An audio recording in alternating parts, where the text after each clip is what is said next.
Okay, forget that I took those. See where I can put them. Oh, hey, what's going on over there?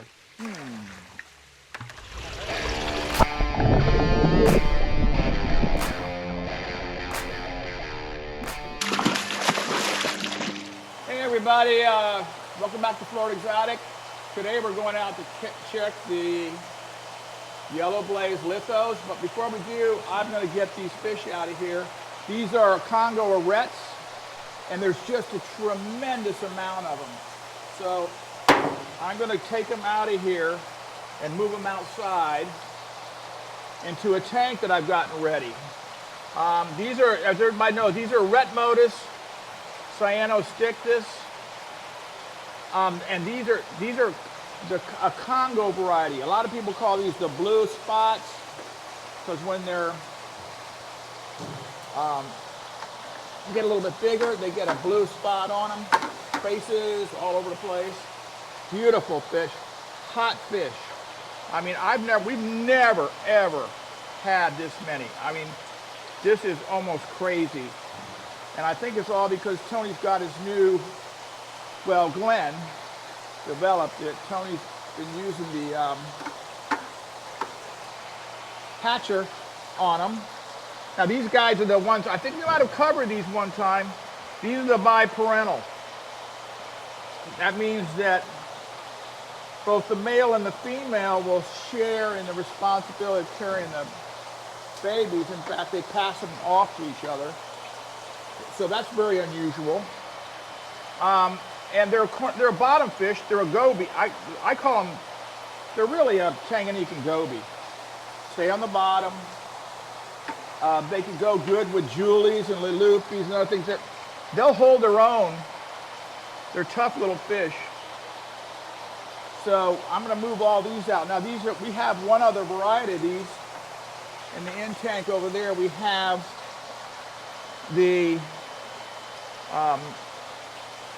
some people, its real name is Mark Smithii Eretmodus, but it's a capilli Eretmodus.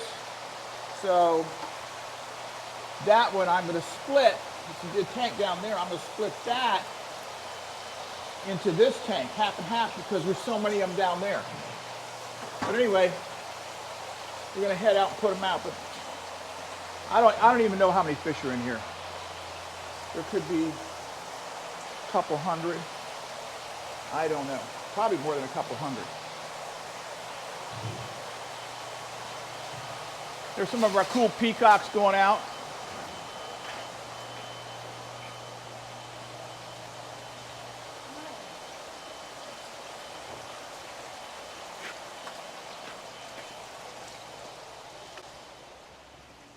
Now this is a 300-gallon tank that they're going to go into.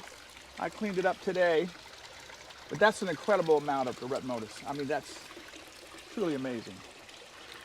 So I'm going to be real happy because I rarely have these.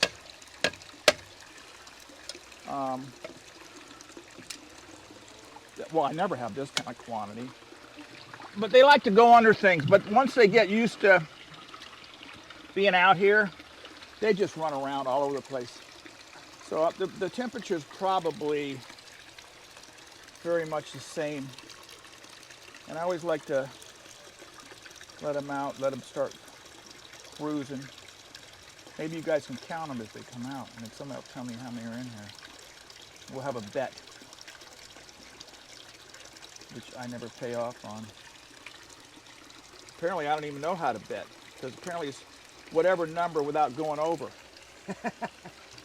So, anyway, that's Eretmodus cyanostictus Put your label on it. Congo. And we float these in here. Over here are some Congos that have been out for a couple of weeks. They're already up to 1.5 inches, 3/4. Okay, we'll go out to the Lithobates and we'll meet you out there when we get there. Hey everybody, we're out here at the Yellow Blaze Lithobates tank. It's an 8x8. It's probably about 1,800 gallons. These are autopharynx lithobates called Yellow Blaze Lithobates. Some people call them Z-rocks because they come from an area called Zimbabwe Rock.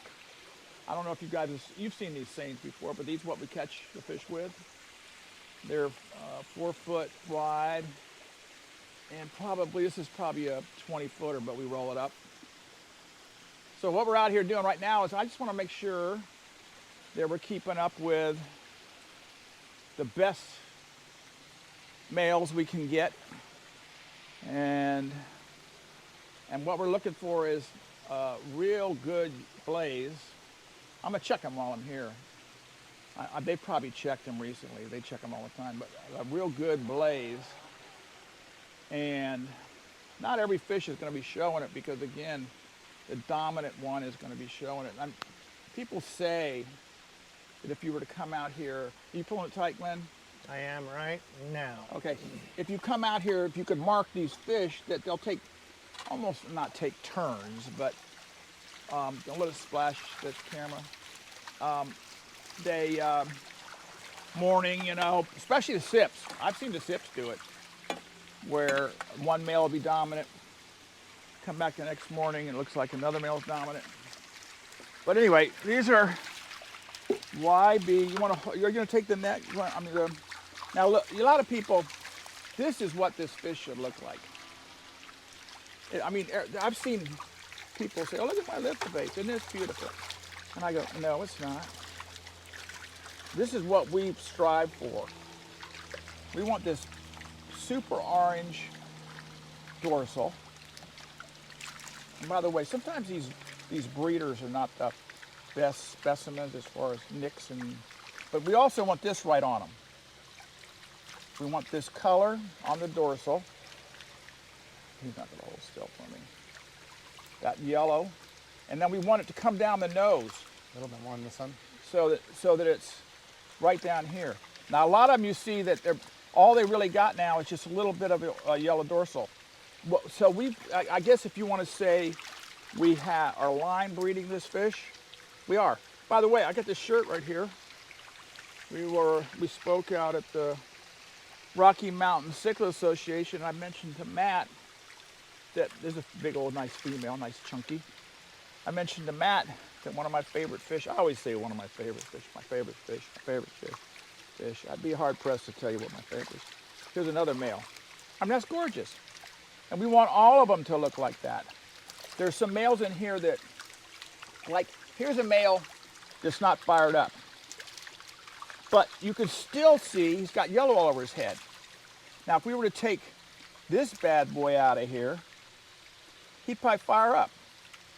But he's not going to do it while he's in there. But we even like the females to have the yellow on them.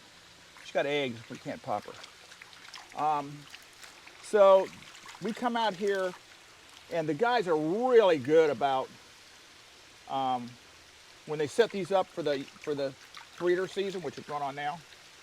They come out here and pick out the best. We've got tanks of these things out here, 10 by 20s. I'm gonna take these guys. 10 by 20s. They got little eyes on. They don't, do they? Okay, forget that I took those. See where I can put them. Oh, hey, what's going on over there? I heard that. Yeah. But they might have just checked these because it looks like everybody's got eggs and no heads and tails that I've seen. Oh, there you go. Swimmers. Yep. So those will go in. We will not put those in Tony's and Glenn's machine because they don't need it. But here's another. I mean, this male is not a dominant male in here, but even so, it's gorgeous. Got that full yellow on his head. So I'll check a few of these guys. I may not check all of them. I mainly was interested in what the males look like. Are they colored up? Are they good ones? Sometimes an older male will be in here and we will just let them stay in here. They probably aren't doing any breeding.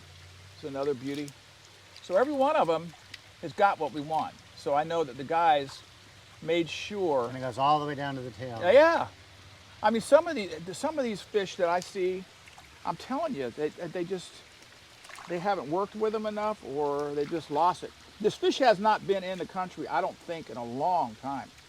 So in order to maintain this, we've really had to work at it. But we know what we want. We want the best of the best breeding.